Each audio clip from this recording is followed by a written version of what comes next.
Meghalaya Pradesh Congress Committee kalapanay ka meeting sa Congress Bhavan William Nagar.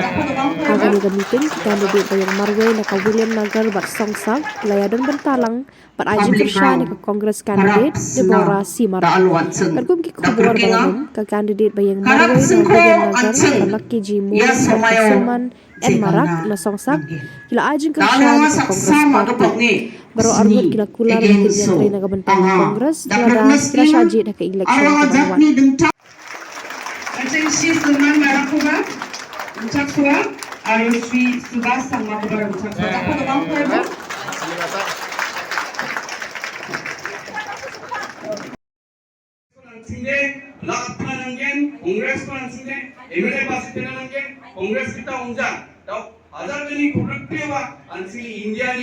MP election nunggen Congress block painga center of block painga change again hazar ni kurupioba center of Congress and government kurupiogen Congress party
Karapsna da alwatseng da kerkinga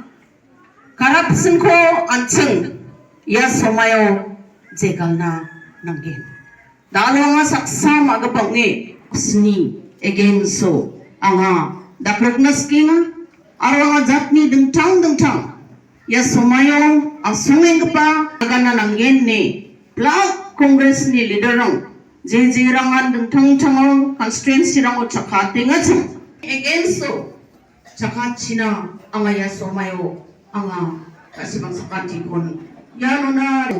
bukor ay katama yuman ko ansung bibong ganda tangko ka nanggen ansung ya education system ko para rules ko nabatat na nanggen ni yuman samaya kitap ko raaha ani wa aganaha Uni kaman sa daalo ya government NPP ki tapkora e muna pisong ni simbol ko pisong